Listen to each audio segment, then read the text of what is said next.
Now from chapter 4,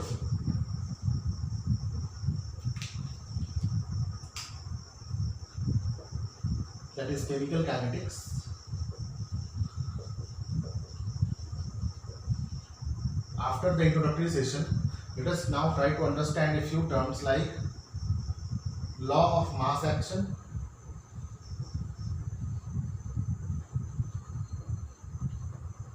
according to law of mass action, the rate of any chemical reaction is directly proportional to the concentration of the reactants. As much of reactants we will take, that much more will be the rate of the reaction, where R is rate of reaction.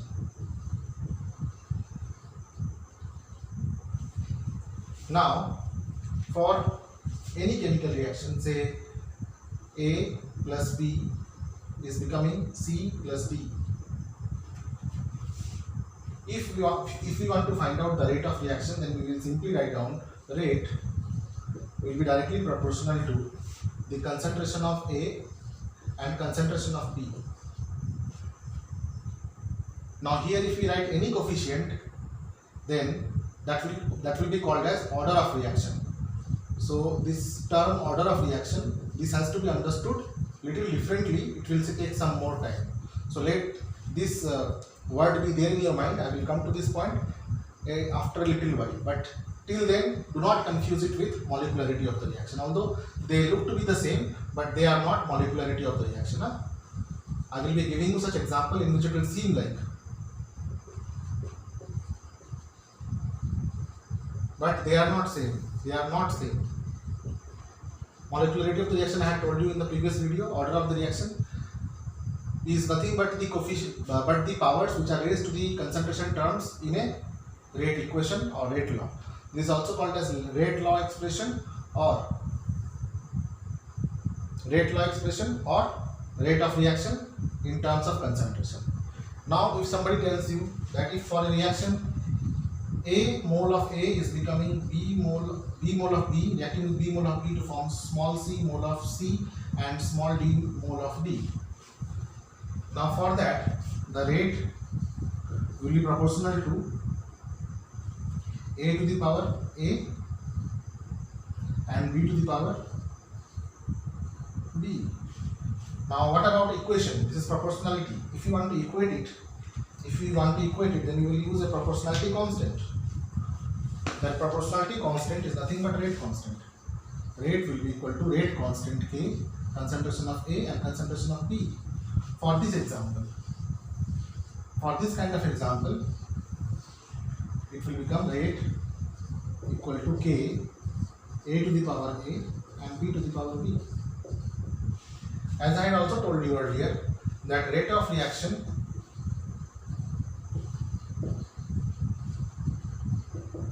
is equal to time rate of change of concentration of reactant and is also equal to time rate of change of concentration of product. We can also write this as rate of reaction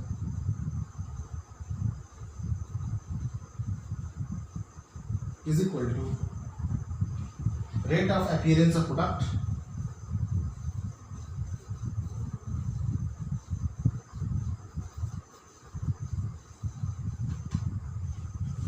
and is equal to negative rate of disappearance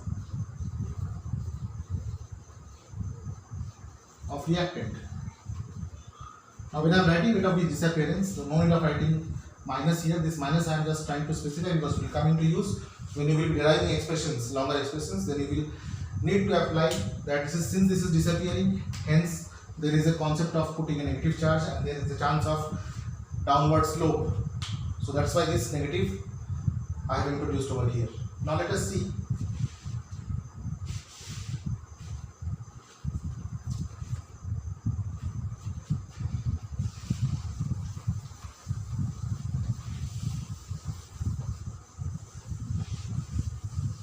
how can we express the rate for this. Let us take the example once more. A plus A moles of A plus B moles of B becoming C moles of C plus D moles of D. And we have understood that this can be expressed as rate equal to K, A to the power A and B to the power B, where A and B is molecularity and also invariably known as rate of order of reaction, but order of reaction is not same as that of molecularity of reaction. Molecularity is found by theoretical stoichiometry and order is found out experimentally. So it seems to be same, but it may not be. It may not be. All right. So order of reaction can be fractional, order of reaction can be zero, but molecularity cannot be fraction, molecularity cannot be zero. So it will become more clear to you what is order of reaction in our subsequent discussions when we will be solving numericals. Alright. Specifically, we will take up a question also, differentiate between order of reaction and molecularity of reaction. In that case also it will become more clear to you. So now the same thing can be written as rate is equal to, since A is disappearing, so we can write delta change in concentration of A by dt. dt is small change in time. Alright. And for 1 mole, I will divide it with as many number of moles are there. And since it is disappearing, as I told you, we will put negative charge. Will be equal to minus. For 1 mole, I will divide it by B. Delta change in the concentration of B. Or we can write del here. Or we can write del here, delta by dt. And will be equal to, can be related with appearance, that means plus 1 by C and del capital C, concentration of capital C by dt is equal to plus 1 by D, concentration of capital D by dt. This D is different, this D is the coefficient here, this one. Alright, this one. Now let us see graphically. Let us see this graphically.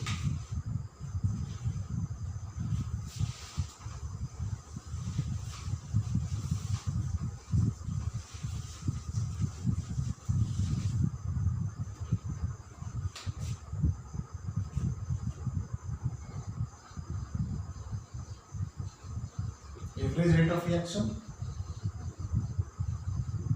and instantaneous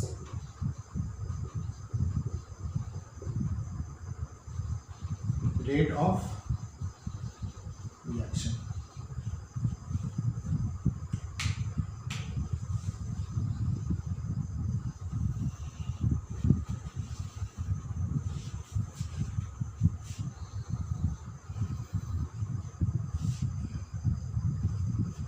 So this shows concentration, this side, and this shows time.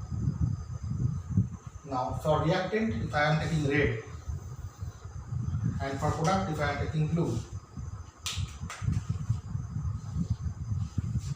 then if I need to find out its average rate at any point, say 1, 2, 3, 4, 5, 6, and say this is 1, 2, 3, 4, 5, 6. So just to make it like just to make it look like concentration, I can take 0.01, 0.02, 0.03, 0.04, 0.05, 0.06 molar, and this is in seconds. Now say this was the initial concentration R0 of reactant, and this is the final concentration of RF, final concentration of the reactant. After this, the reactant's concentration is not changing, it is running parallel to the time axis. There is no change. Now initial concentration of the product was this much, and initial concentration of the product is now this much. Now it is running parallel because the reaction has come to equilibrium. So this point is showing equilibrium, point of equilibrium.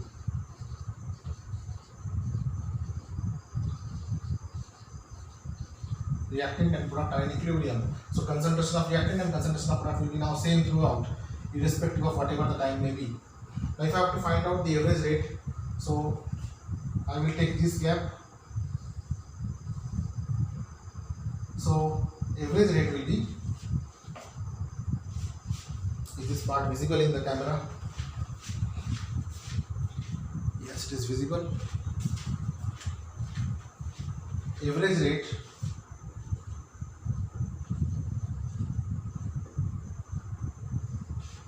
will be the whole difference of this much, means R initial minus R final divided by, R final we will take at first, R final minus R initial divided by,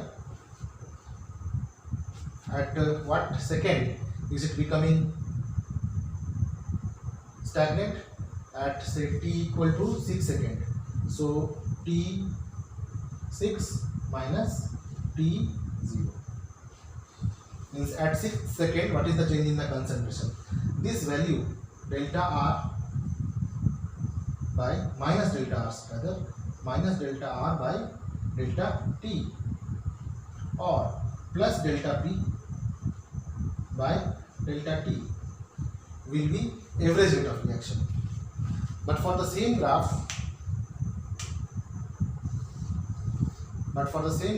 now if I am drawing only reactant, this is reactant, I can draw product also, it will look complicated. So I assume that the product is drawn. So I am drawing it just like that, so to make it very easy to look at, and say if this is concentration and if this is time, then instantaneous rate of reaction can be found out by considering any one point and by drawing a tangent through it. So the tangent, the point at which this tangent will touch, this is tangent drawn on this curve. This point will give, this small point will give instantaneous rate. That momentary rate will be equal to minus very small change in concentration of R by very small change in concentration of time. This is time and this is concentration. So this rate what is coming out is also not a bigger value, this will be a very small value. So this small value of rate will be dr will be equal to, I can take the reactant to be A for convenience, otherwise you may confuse this as rate. So this is A, I can take this as A for your convenience now. So dr will be equal to minus, because it is reducing, minus del concentration of A by concentration of small change in the time. Now if it has some kind of order, if this reaction has some kind of order, that order we can put over here definitely. That order we can put over here as power. So this expression gives the value of instantaneous rate and this value gives average rate. Now which is more reliable, tell me, which value will you rely more? The average is more reliable or instantaneous is more reliable? I think that instantaneous rate is more reliable because it is giving a change for a very small time, but this change is like, first of all the rate of reaction will be little slower in the beginning and then it will be very higher in the beginning and then it will be little lower at last. In the beginning, when the reactant will be more and activation energy will be given, the reaction will start at a very faster rate, but again after some time it may slow down and again it may become faster at the end. Alright, so the average rate, the value of average rate will not give you the exact idea that what exactly the rate of reaction was at a particular time, but instantaneous rate of reaction will give you exact rate of reaction at a particular time. Further, you can integrate it to find out the overall rate of the reaction by integrating it with limits of initial time and final time. So you can integrate the rate of reaction and you can find out the rate law.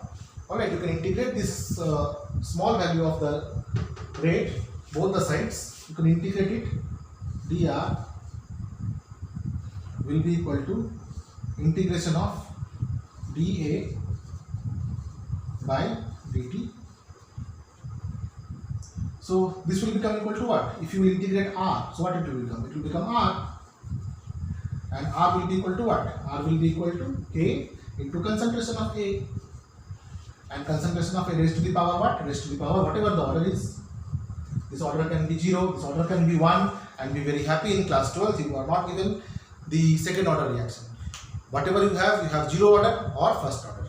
So you have to do integration of this, and after integrating this you will be getting integrated rate law, and once you get integrated rate law, actually you will be in the mid of the ocean of this chapter, chemical kinetics. So far in the previous chapter you were in the surface, now I have taken little more deeper than the surface. In the next class we will integrate this equation to find out the integrated rate equation for 0 order, integrated rate equation for first order, and integrated rate equation for